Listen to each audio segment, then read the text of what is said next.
Pet, atualmente vice-presidente da área de unificação da Federação Espírita Brasileira e administra em colegiado o Centro Espírita Sem Fronteiras.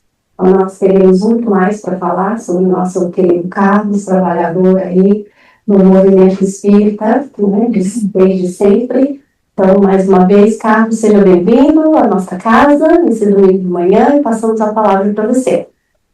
Muito obrigado, Cristina. Bem, é uma alegria muito grande. Apesar da distância que nos separa fisicamente, nós estamos unidos por esse ideal maravilhoso que o Espiritismo nos oferece, que é o trabalho da implantação da fraternidade em nossos próprios corações e do exercício dessa fraternidade nas relações com os nossos irmãos em humanidade. Vivemos momentos bastante complexos, difíceis, mas previstos dentro da história da humanidade e na história evolutiva deste planeta. Nós abrimos o tema dizendo que precisamos ter muita paciência e compreensão e perseverança na confiança de que o bem prevalece sobre o mal. Mesmo quando pareça que o mal esteja prevalecendo, o mal ele se fecha numa redoma que ele mesmo cria e ele não consegue sair dessa redoma. Portanto, o mal nunca pode prejudicar o bem. Mas o bem penetra tudo, é como o sol que penetra o charco lodoso e lá vai e fecunda, dá os elementos da fecundação da sementinha que vai brotar no charco, se transformar numa flor linda e perfumar aquele charco. Então o bem prevalece, tem prevalecido e prevalecerá, ainda que pareça que o mal ganha temporariamente. Na realidade, o próprio mal trabalha para que o bem se apresente, porque ele acaba ajudando a parar as arestas, a limar as imperfeições e a desenvolver em cada um de nós o desejo da paz, o desejo do bem. E o Espiritismo nos convida para viver isso no nosso dia a dia. Quando nós falamos e o tema ele foi colocado a propósito para chamar a atenção, desencarnar bem, nós precisamos entender alguns pré-requisitos que o Espiritismo nos oferece na revivescência da mensagem do Cristo, para que possamos então entender, à luz do Espiritismo, qual o significado do desencarnar bem. Primeiro, a morte tem sido um mistério sempre. É um mistério que desde o começo nos tocou. Lá nos períodos bem primários da nossa evolução, quando surgiu o culto dos avoengos, o culto aos familiares já mortos, como se considerava, a gente ali naquele exercício, nós estávamos procurando caminhos de respeitar o que nós não conhecíamos, os caminhos de nos conciliar com algo que nos contrariava profundamente e que a gente não tem poder, não tem controle sobre ela, que é a questão de que todos temos um destino em comum, a morte. Mas vamos entender o significado disso. Mas a grande situação aqui a ser destacada é que nós, seres humanos, na expressão de Edgar Morin, somos os únicos no planeta que temos consciência dessa realidade. Todos os demais seres que compartilham conosco a vida não têm consciência dessa realidade. Então, o homem trabalha na busca do transcender. O espírito encarnado, melhor colocando, especialmente no Dia da Mulher, nós temos que compreender que Jesus foi inclusivo desde o primeiro momento e o Espiritismo também, porque incluiu as mulheres desde o início. Está registrado que os homens se reuniam uma vez por ano, já naqueles albores do surgimento do Espiritismo, para tratar dos temas espíritas, e as mulheres serviam os homens. Mas uma dessas reuniões, um dos homens levantou a taça e disse: vamos levantar um brinde às mulheres. mas que na nossa próxima reunião elas estejam sentadas conosco e não nos servindo, para estudar conosco, discutir conosco os temas do Espiritismo. E assim aconteceu na próxima reunião. Então, Allan Kardec, ele coloca com uma maestria, não é, essa questão de que nós somos seres imortais. E como seres imortais, ora transitamos na condição A ou B, C ou D, a depender das nossas necessidades evolutivas, e que tudo concorre para o nosso crescimento espiritual. Esse mistério que é a morte, para o Espiritismo ele não existe. Mas por que é um mistério? Porque nós nos afastamos da proposta de Jesus, e ainda que tenhamos as chamadas religiões cristãs, na expressão da espiritualidade e no registro de André Luiz, por exemplo, o catolicismo é uma fábrica de criar crianças espirituais que chegam no mundo espiritual sem saber de nada, absolutamente, sobre a realidade espiritual. Isso acontece com muitos representantes da própria religião, que não sabem o que é a realidade espiritual. Mas é porque Jesus nunca tocou no assunto? Não, é porque nós fizemos questão de ignorar. Ele deixou tudo muito claro, mas nós, ao longo do tempo, fomos transformando a mensagem que ele deixou e apresentando no lugar dela os nossos preconceitos e prejuízos, as nossas concepções, e substituímos a doutrina do Cristo pela nossa doutrina. E aí, então, é o que nós passamos a ensinar. A reencarnação era prática, não era simples ensino, era prática do dia a dia dos primeiros cristãos. A comunicação dos espíritos acontecia em cada reunião que eles faziam, mas nós decidimos que a humanidade não estava preparada para compreender a reencarnação e que a comunicação com os espíritos era um perigo. E então nós fomos criando a nossa forma de interpretação e passamos a acreditar na nossa própria mentira de que a reencarnação não existe, que os espíritos não se comunicam. E passamos a acreditar nisso. Muita gente fala no assunto com convicção de que não existe. E aí nós vemos que o mistério ele somente existe por causa da nossa ignorância voluntária em relação ao assunto, porque o ensinamento foi muito objetivo no ensino, né, na mensagem que o Cristo nos deixou. Mas ele vai falar da questão em vários momentos, e nós nos lembramos em uma delas, que ele está numa conversa com Nicodemos, e que Nicodemos vem visitá-lo na calada da noite, para que não vejam estar com ele. Provavelmente ainda não estava maduro para se comprometer. E Jesus o recebe. E quando Jesus o recebe, vai direto ao ponto. Se cumprimentam. Nicodemos não perguntou nada, não disse praticamente nada. E Jesus vai direto ao ponto. Eu te digo que aquele que não nascer de novo, não é nascer do alto, como algumas traduções católicas, não. É nascer de novo mesmo. Isso está lá no idioma que Jesus utilizou, que era o aramaico, não é? Nascer de novo. Aquele que não nascer de novo não pode ver o reino de Deus. E vai então dizer que aquele que não renasce da água e do Espírito não pode ver o reino de Deus. E nós vamos entender então que existe um sentido físico e um sentido moral para a morte. O sentido físico é a morte da organização que nós utilizamos em cada existência, a morte do corpo físico.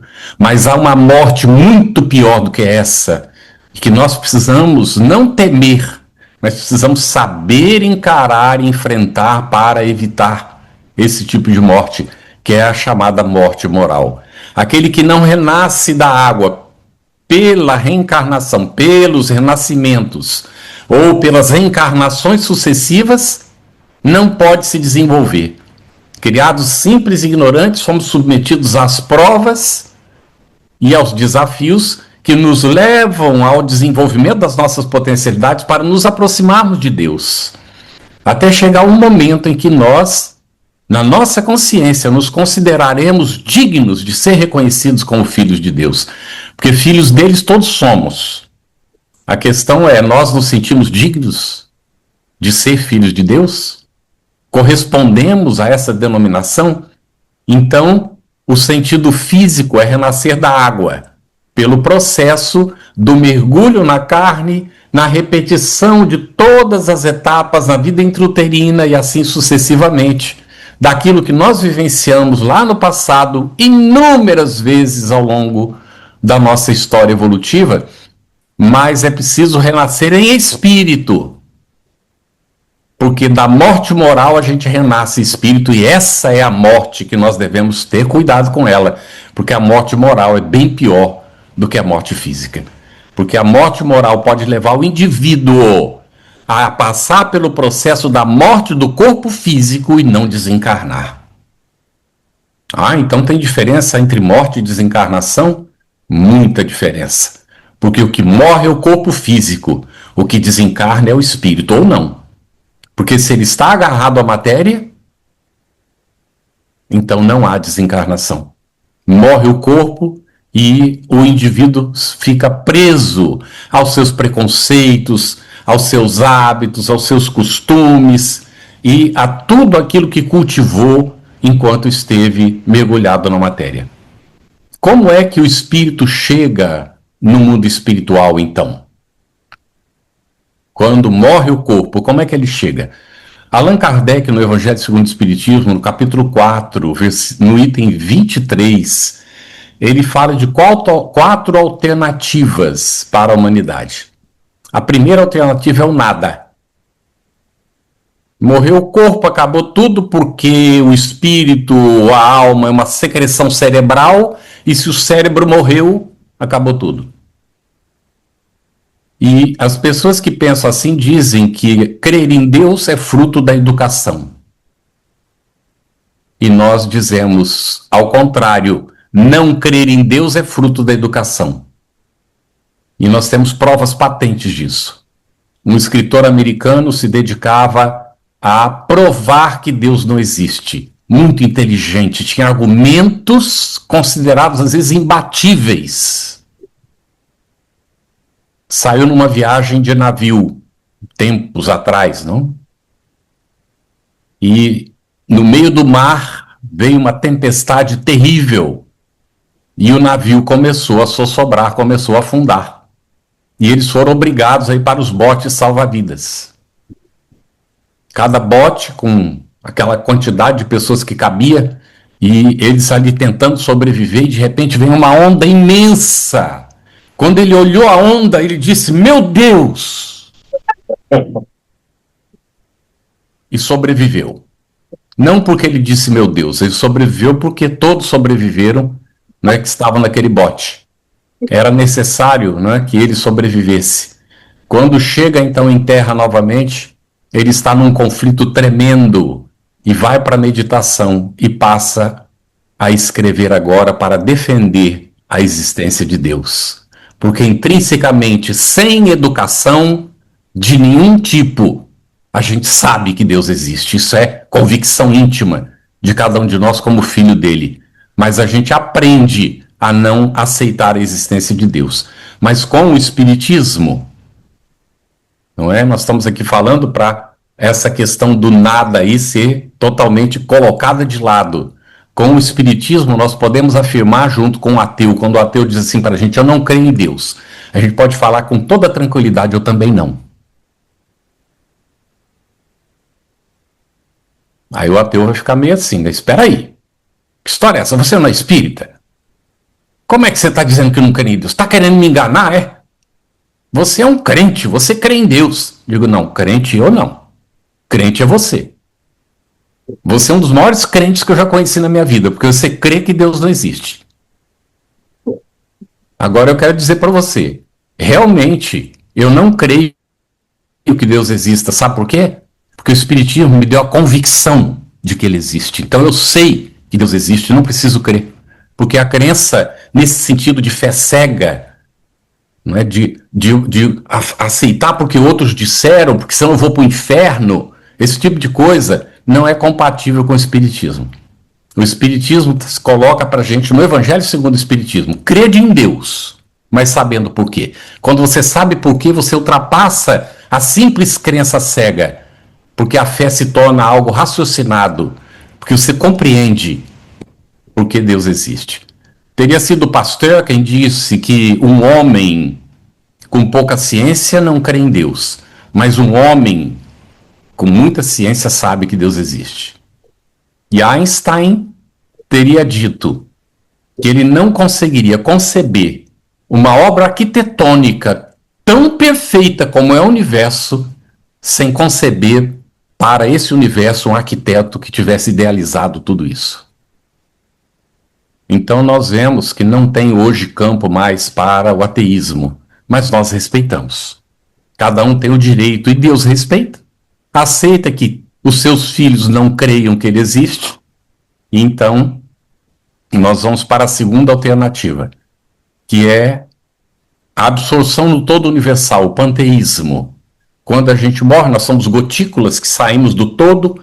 Quando a gente morre, volta para o todo. E Kardec disse que seria quase a mesma coisa da não existência, porque perde a identidade, perde a individualidade, perde a essência.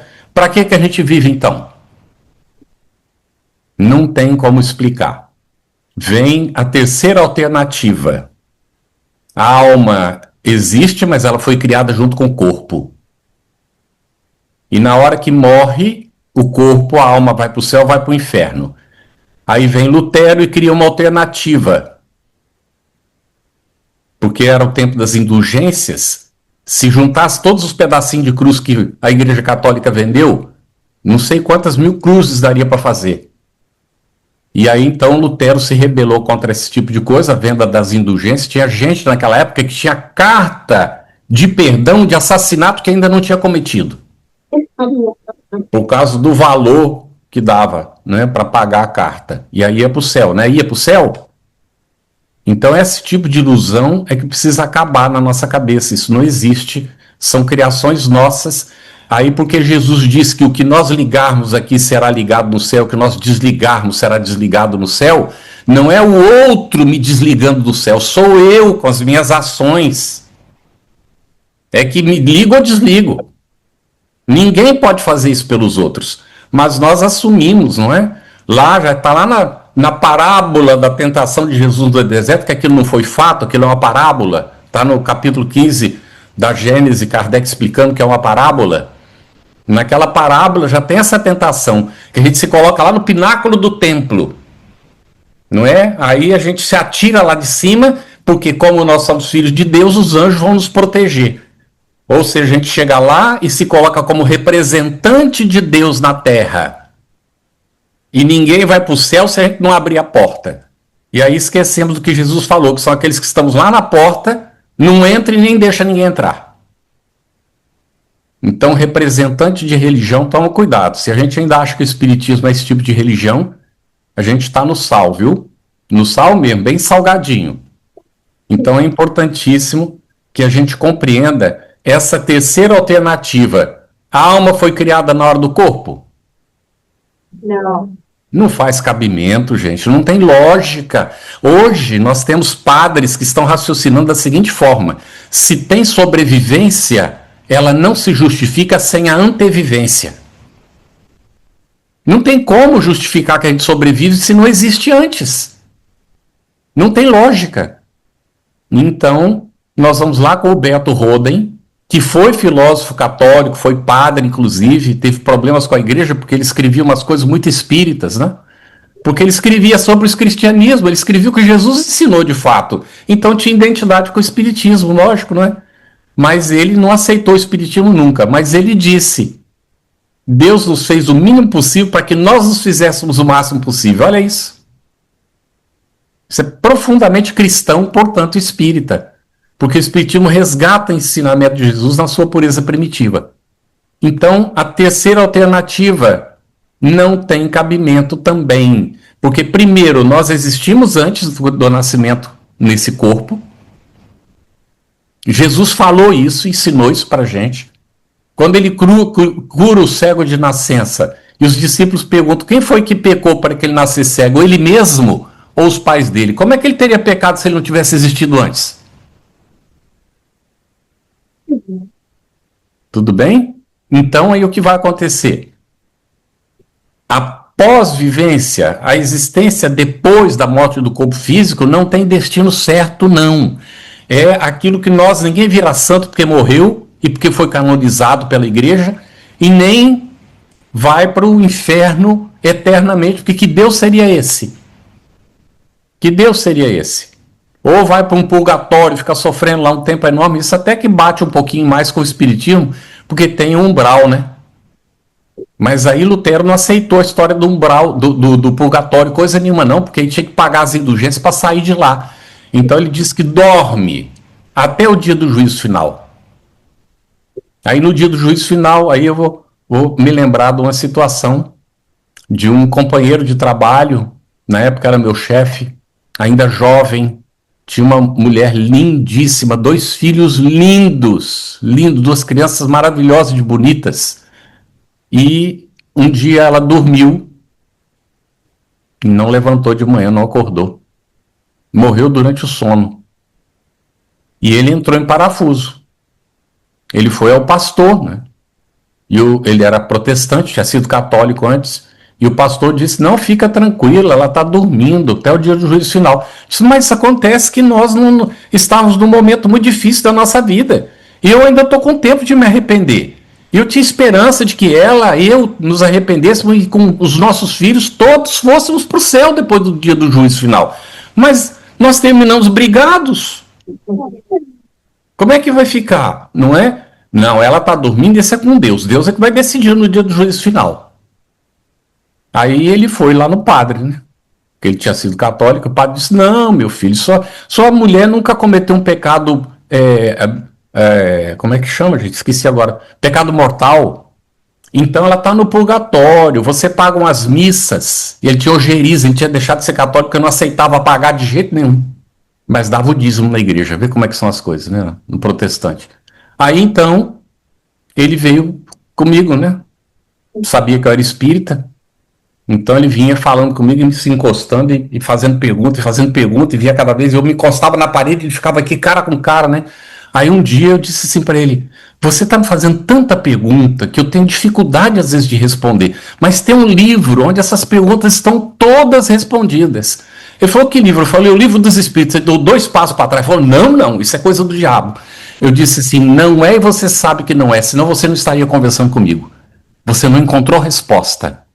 Você não está satisfeito. Você sabe que a sua mulher não está dormindo, nem que ela vai para o inferno. E o Espiritismo pode explicar isso. Amanhã eu vou te trazer um livro. Não vou te emprestar, eu te dou. Porque você não tem obrigação de ler para me devolver. Se não quiser ler, não leia. Se quiser queimar, queima. Se quiser dar para alguém, dê. Mas aí está a sua oportunidade de compreender. Trouxe o livro para ele. Entreguei, ele pegou o livro. Passado uns 15 dias, vem ele com o livro e com o livrinho na mão. Na hora que eu olhei, pensei, meu Deus, ele levou para o pastor. Aí ele queria me entregar o livro dos Espíritos. Eu falei, esse aí eu te dei. Você quer queimar, queima, mas é seu. Disse, mas olha só o que o pastor me deu, olha aqui, ó. Aí eu disse assim, esse eu quero. Você vai me emprestar isso aí que depois eu vou te devolver. Porque eu vou examinar o que é que está escrito aí e vou te evidenciar, item por item, que aí só tem mentiras. Que eu já conhecia o livrinho de antes, né? Aí eu peguei o livrinho e fui anotando na margem do livrinho tudo. Quando passou uns dias, eu pedi para ele um tempo, porque ele era muito ocupado, trabalhava no banco umas 8, 10 horas por dia, depois ainda tinha o trabalho espírita, tinha família, levou um tempo para eu conseguir resolver aquilo. Aí levei para ele e disse para ele, olha, eu quero lhe dizer uma coisa. Você agora não vai poder ler só o livro dos Espíritos que eu te dei, não. Você vai ter que ler o Evangelho segundo o Espiritismo, você vai ter que ler a Gênese, o céu e o inferno, porque todos eles estão citados aqui, e aqui só tem mentiras. Não encontrei um ponto que fosse verdade, porque tem trechos saltados que emenda com outros, faz perder o sentido, para dar o sentido que quem escreveu o livrinho quis que desse, mas não é o sentido verdadeiro. Então eu te peço que compare e examine. E eu vou dizer para você que quem te deu isso, ele ou não sabe o que está fazendo ou está mentindo. Então fica a seu critério. Passado um tempo, ele me perguntou onde ele poderia frequentar para conhecer o Espiritismo. Indiquei para ele. Ele me perguntou, mas eu vou ter que me envolver com essa história de reencarnação, de mediunidade? Digo, não tem que se envolver com nada, o Espiritismo não obriga a nada. Se você não quer saber da questão da mediunidade, não precisa estudar isso, estuda os outros aspectos do Evangelho. O Espiritismo extrai o aspecto moral da mensagem do Cristo. Aproveita isso. Passou um bom tempo, eu ia saindo da FEB e passando pela lateral e pelo vidro eu vi que tinha um grupo lá dentro que eu sabia que estava estudando a mediunidade e ele estava lá, fazendo a prece final já. O grupo estava terminando aquele dia a atividade. Eu fui lá para a porta para recebê-lo, né, para falar com ele. Quando ele me viu, ele disse, estou conseguindo vencer o tabu. Se tornou espírita, se casou de novo, teve mais 2 filhos, não é? E seguiu com a vida dele. Então, a quarta alternativa é esta, que Allan Kardec nos apresenta. A alma existia antes do corpo, vai seguir existindo depois da morte do corpo, e nós somos responsáveis por nós mesmos. Não iremos nem para o céu nem para o inferno, porque o céu e o inferno beatíficos não existem. Nós seguiremos do outro lado exatamente como nós somos aqui agora. Ninguém vira santo nem diabo porque morreu. Cada um segue a sua evolução. Temos múltiplas existências em uma única vida, porque a vida é só uma, aquela que Deus nos deu, de fato. E Paulo de Tarso disse, o homem morre uma só vez. E é verdade. O dia que o Carlos Campetti morrer, morreu o Carlos Campetti. Agora eu, essência divina, eu sigo vivendo. E aí vou reencarnar mais tarde Maria, Francisco. Quem é que sabe quantas reencarnações vou ter ainda? De acordo com a minha necessidade evolutiva.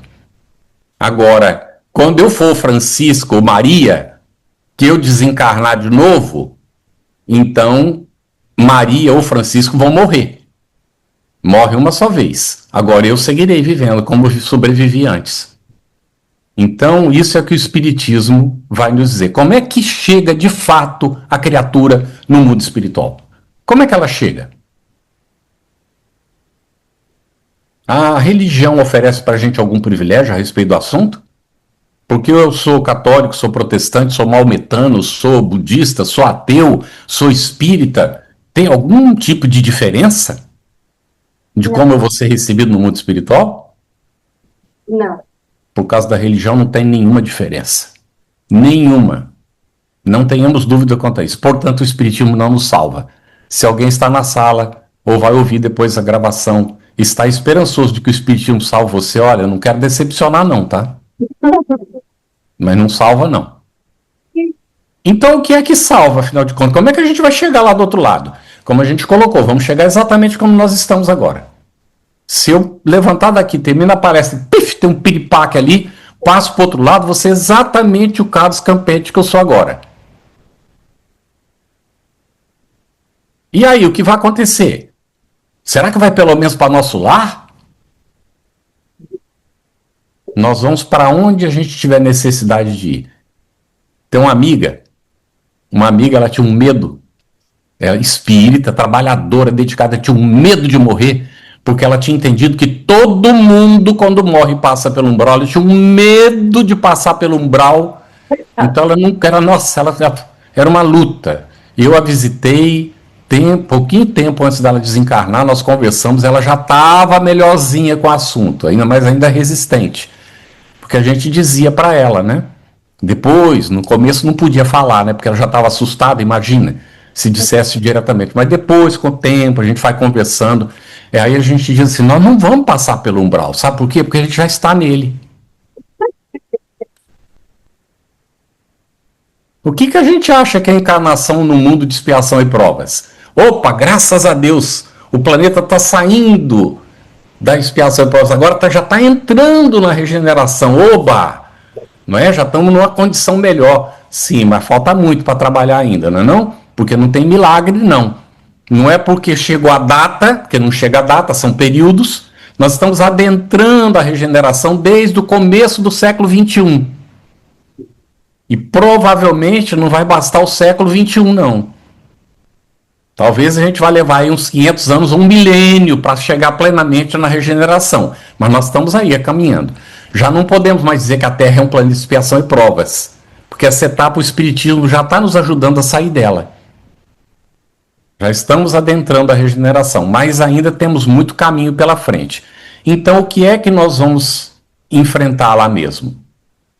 André Luiz nos fala que há espíritas no umbral, obreiros da vida eterna. Tem aquele caso da mulher que está lá no umbral gritando: eu conheci o Bezerra, me tirem daqui, eu conheci o Bezerra.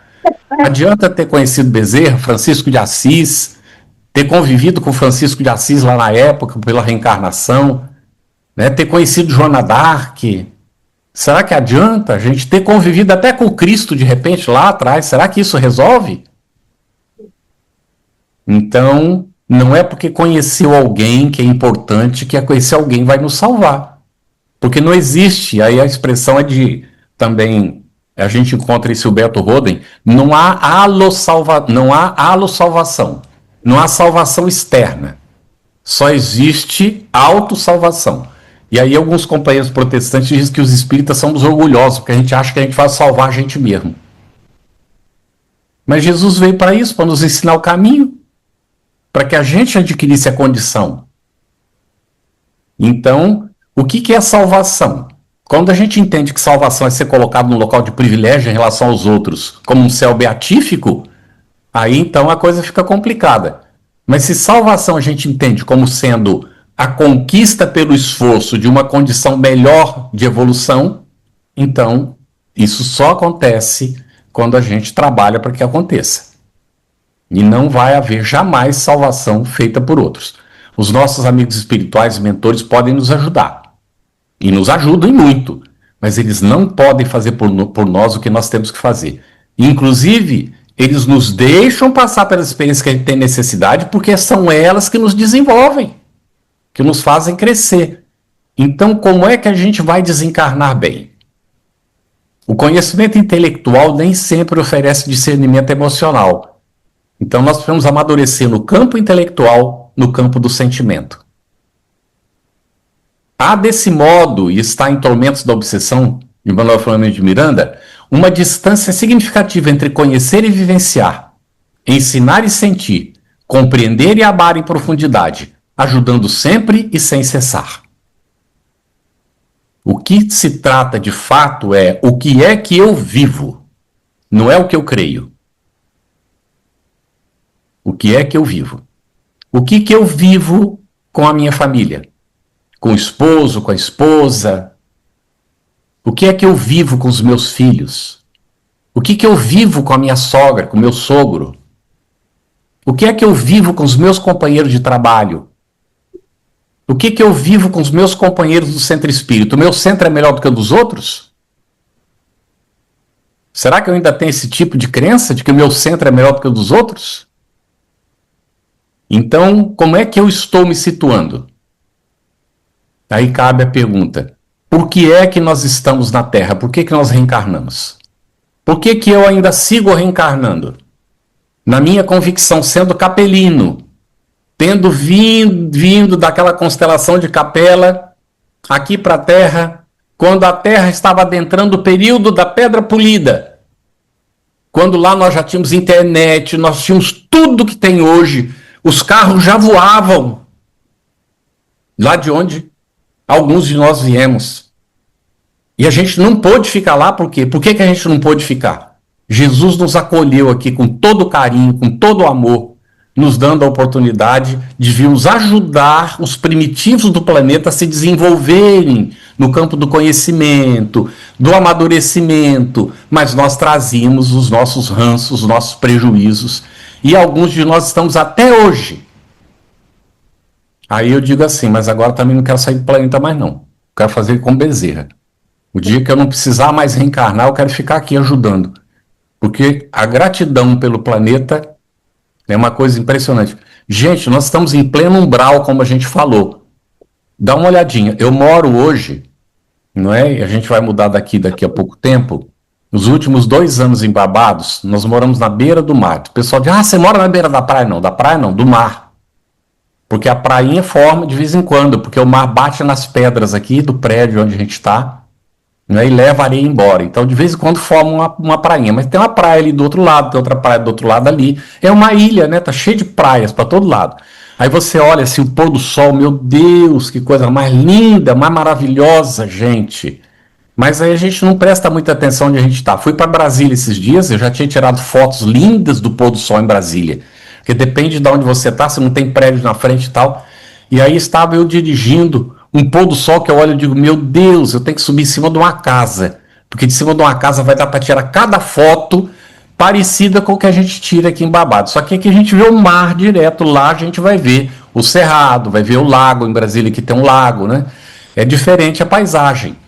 Mas este planeta é uma coisa maravilhosa, simplesmente. Maravilhosa. E a gente não sabe reconhecer isso muitas vezes. Olha a abundância. Dá uma olhada no pé de bananeira, que fica aquele tempo enorme para dar um cacho. Quando ele dá aquele cacho, aquele monte de banana. Então, a natureza é pródiga, é uma maravilha. A gente extrai tudo da terra que a gente tem necessidade. E a gente fica tentando criar quimeras para nos perturbar a cabeça, não é? Com um monte de coisa que não tem necessidade. Tem aquela autora do Minha Vida Noutra Vida, a Febe publicou esse livro dela. Ela escreveu um outro livro. Eu esqueci o nome dela, que eu estou confundindo com uma outra autora americana. Ela escreveu um outro livro dizendo que ela não tem visões só do passado. Quem não sabe da história, ela foi para a Europa, estando nos Estados Unidos, para reencontrar os filhos dela da última encarnação e reencontrou. Porque ela tinha lembranças. E ela disse que ela não vê só o passado, ela vê o futuro. E ela viu ela no futuro na Terra, num local completamente arborizado, e ela estava cuidando da plantação do próprio alimento que ela ia colher. Então, o nosso futuro será um futuro mais simples em termos de tecnologia. Não é que não vai existir, mas nós vamos saber o que fazer com isso. Nós não vamos querer ficar usando essas telinhas e tudo isso para ficar vendo bobagem. Notícia que, tipo urubu que fica atrás de carniça, só quer saber de coisa ruim, não é? Isso tudo vai passar. Então nós vamos usar a tecnologia de uma maneira muito diferente do que nós estamos utilizando hoje. Mas nós estamos aprendendo. Alguém diz assim, a internet é uma floresta ainda totalmente não desbravada. Aí o presidente da FEB, quando veio, né, começou a dirigir a FEB, há já mais de 10 anos, numa das primeiras reuniões ele disse para nós, da diretoria, por alguma razão Jesus permitiu a internet. Nós temos que aprender a utilizar a internet para divulgar o espiritismo através da internet. Já naquela época nós éramos o único, creio, centro espírita legalizado, formatado, que tem atividades completamente virtuais, que é o SESC, Centro de Estudos Espíritas Sem Fronteiras, que foi criado em 2005. Em 2010 foi legalizado na Espanha. E hoje nós temos também o CESF, que é o Centro Espírita Sem Fronteiras em português, afiliado à Federação Espírita do Distrito Federal em Brasília. Né? Também com atividades virtuais, mas esse tem 2 braços de trabalho de assistência e promoção social, não é, que a gente faz com companheiros presencialmente. É parceria que a gente desenvolve. Então, nós estamos na Terra porque temos necessidade de estar aqui. Poderíamos estar num planeta melhor? Poderíamos, sim. Podemos estar num planeta melhor? Podemos. Desde que a gente faça. Kardec diz assim, não está satisfeito com a Terra? Se aperfeiçoa e pode ir para um mundo melhor, ué. Sim. Não é isso? Nós estamos para 5 minutos para terminar aqui a nossa fala. Vamos nos lembrar do livro Obreiros da Vida Eterna, que a gente já citou aqui. São 5 casos de desencarnação. Tem um deles que não acontece. Eu vou deixar a curiosidade para quem não leu. Quem leu já sabe do que eu estou falando. O que não acontece é de uma mulher protestante. e ela não desencarna porque o neto de 5 anos dela ora e pede para ela não desencarnar. Agora vocês vão ler para saber por quê. Porque será que a espiritualidade atendeu o pedido do menino de 5 anos e a velhinha que estava lá já na cama, prontinha para partir, ela não desencarnou? Os outros 4 casos, ele vai colocar o Dimas, que era espírita. Ele desencarnava antes do tempo por causa do sacrifício, ele trabalhava em benefício do próximo, mas ele esqueceu de levar o evangelho, o espiritismo para dentro de casa. Então o velório era em casa e o velório estava perturbado, porque não tinha proteção à família, que ele não soube levar o evangelho para dentro de casa, o espiritismo para dentro de casa. Por isso hoje a gente destaca. É importante o evangelho no lar? Importante nada, é fundamental. Você não faz ainda não, é? Uma vez por semana, 30, 40 minutos. Ah, mas sou só eu espírita em casa. Faça o evangelho, ainda que tenha que sair lá no jardim, sair no alpendre, se trancar no banheiro, mas faça o evangelho em casa. Porque está lá no Antigo Testamento, quando Deus, através de ti, adentra o teu lar, todos os teus são beneficiados pela presença divina. Mas não é suficiente mais hoje. Nós aprendemos desde o ano de 2002, quando estávamos vivendo em Los Angeles, que era preciso ler todos os dias com a família o Espiritismo em casa, e a gente faz isso até hoje. Não interrompemos por causa dos benefícios que a nossa família recebeu por causa disso. E aí minha mulher pede para lembrar, a Vera pede para lembrar. A família não é perfeita não tem ilusões, viu? Nenhuma família vai ficar perfeita de uma hora para outra. A gente só vai ser perfeito no trabalho mesmo, no esforço. Mas só que as coisas mudam muito. A nossa visão mudou muito. A proteção do nosso lar é outra hoje, diferente do que era antes. Por causa da leitura diária do Espiritismo em casa. E o estudo do Espiritismo no Centro Espírita. Então é Evangelho no lar, estudo do Espiritismo com a família, estudo do Espiritismo no Centro Espírita. Está faltando alguma coisa? Tá sim. Está faltando o seu estudo individual. Porque a gente não tem que ler só Espiritismo, nós temos que ler também, Kardec recomendava ler até aqueles que combatem o Espiritismo. Nós temos que ler um Edgar Morin na vida. Tem que ler um Frankl. Tem que ler autores que não são espíritas e que trouxeram. Temos que conhecer Piaget. Temos que conhecer uma série de autores que não são espíritas, mas que nós temos necessidade de conhecer. Então nós vamos também ler as outras obras que a gente não consegue ler em família. Porque em família vai ser 30, 40 minutos por dia também de leitura. E ainda nós temos hoje pelo menos 2.000 livros espíritas que vale a pena ler.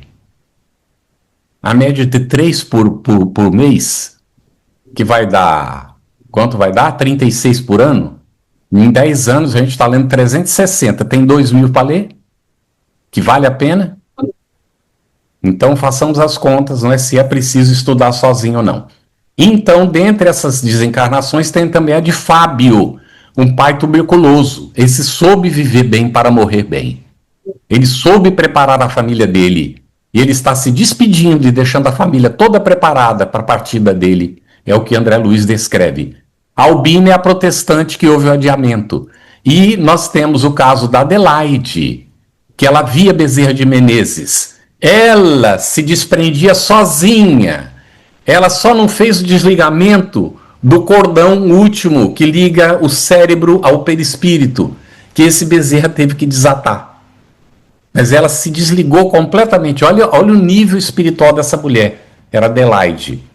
E então, nós podemos fechar aqui recomendando a leitura de Voltei, do irmão Jacó, de Frederico Figner.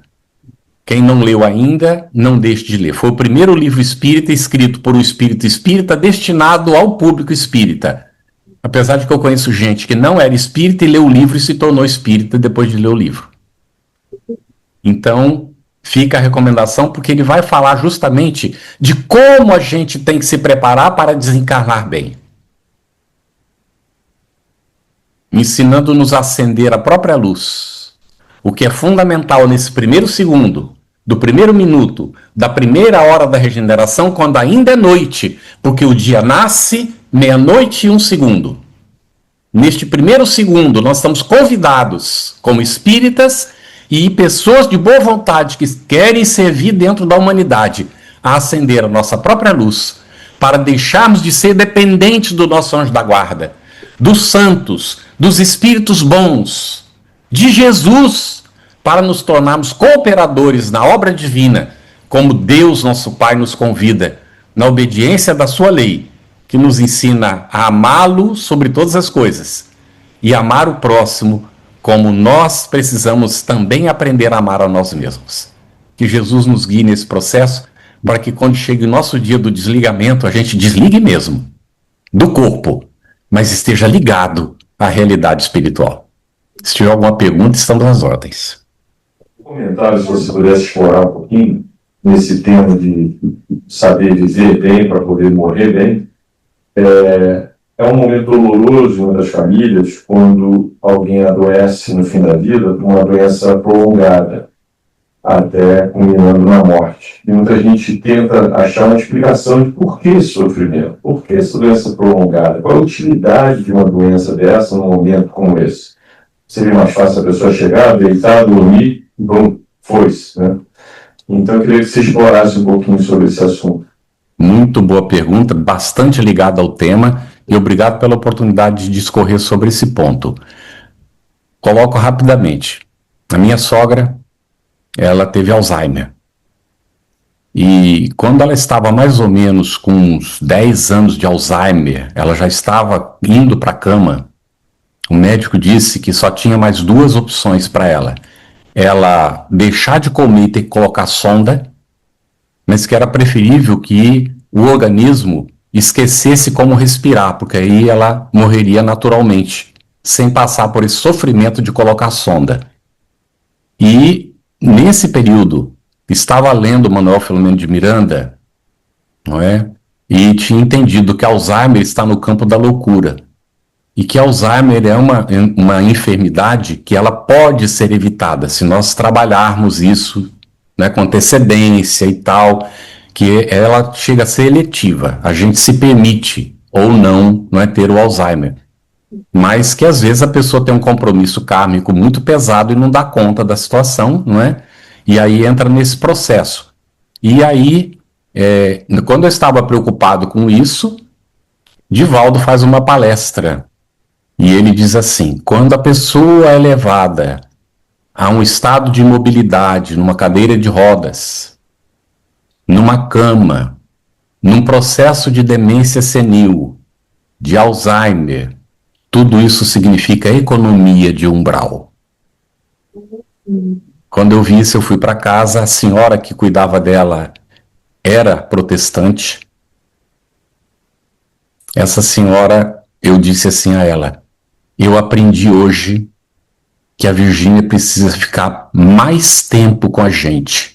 O tempo que ela puder ficar com a gente, ela precisa ficar. Para ela não sofrer depois que ela morrer. Não pude explicar tudo para ela. Essa senhora salvou-a 2 vezes de se engasgar. Quando o médico disse que ela só tinha essas 2 opções, ela disse: ela não vai colocar sonda, porque eu não vou permitir nunca, eu vou dar comida para ela. Essa senhora, ela chegou e uma semana depois, mais ou menos 15 dias de estar trabalhando, ela perguntou se podia chamar a Virgínia de mãezinha. Eu disse que não podia autorizar sem que a filha, a que era a Vera, concordasse. A gente falaria com ela que eu achava que ela ia concordar. E a Vera concordou. Então ela passou a chamar a Virgínia de mãezinha. Mais um tempo depois ela disse: protestante, hein? Seu Carlos, eu tive um sonho com a dona Virgínia. E eu sei que eu não estou aqui por acaso. Porque eu sonhei que eu estava com a dona Virgínia no lado de cá de um rio. E eu pegava a dona Virgínia e ia levando ela para atravessar até o outro lado.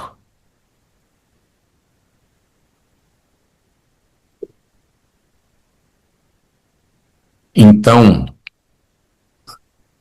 não lamentemos e não achamos que seja trabalho para nós. O nosso familiar está passando por aquilo que ele tem necessidade de passar. Essa senhora hoje é irmã da minha mulher. Ela é nossa amiga. Então, ela ajudou não é? Nesse período difícil, foram 18 anos de Alzheimer. Nesse período que aconteceu, estava mais ou menos uns 10 anos, foram mais 8 anos com ela cuidando da Virgínia, que desencarnou nos braços dela. Então, se o nosso familiar está passando por dificuldades, façamos tudo o que a gente puder por ele. Porque por mais que a gente faça, nós não estamos fazendo mais do que a nossa obrigação. E é a economia de sofrimento do outro lado, de passar pelo umbral, porque a pessoa está nesse processo refletindo.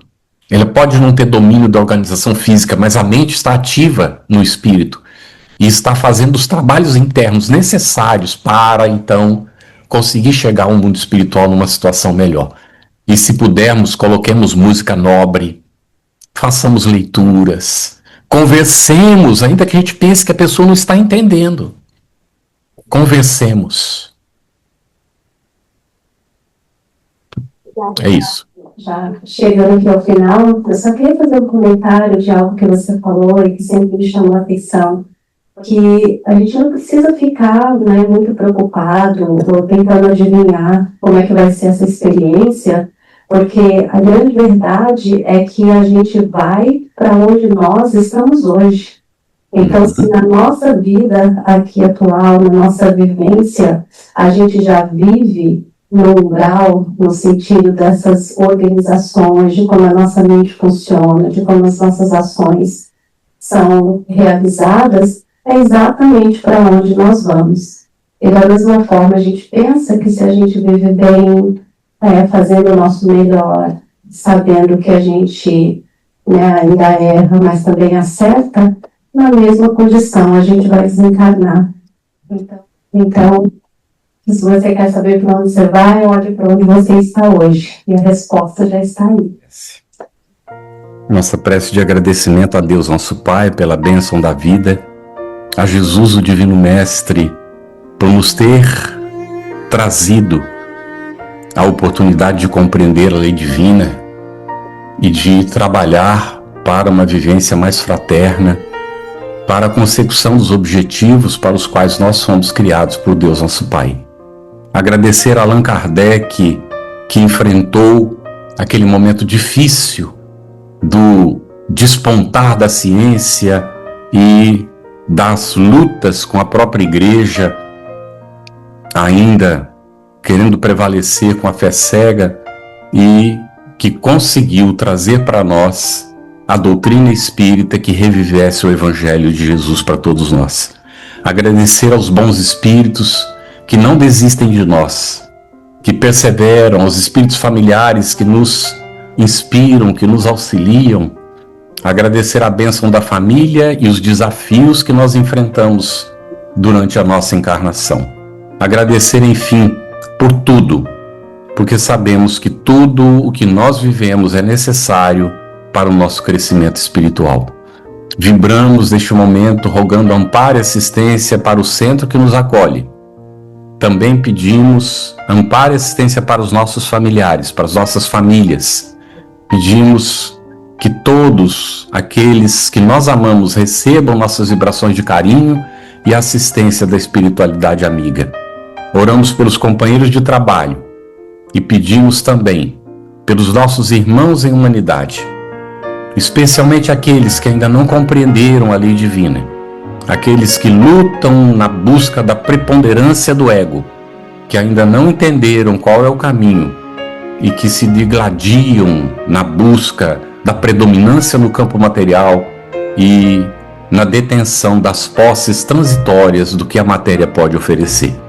Oramos por todos e por aqueles que, independente de suas religiões ou de suas convicções, trabalham pelo bem da humanidade. Realizam o bem que podem nas circunstâncias que a vida oferece. Que possamos seguir emanados por esse ideal de renovação espiritual onde quer que nos encontremos, sendo fiéis ao compromisso assumido com os nossos maiores espirituais, de realizar durante a nossa encarnação o melhor que estivesse ao nosso alcance, tanto no campo individual, no campo da família, no campo da sociedade e nas nossas relações com os nossos irmãos que já estão na realidade espiritual. Obrigado, Senhor. Graças damos a Deus, nosso Pai.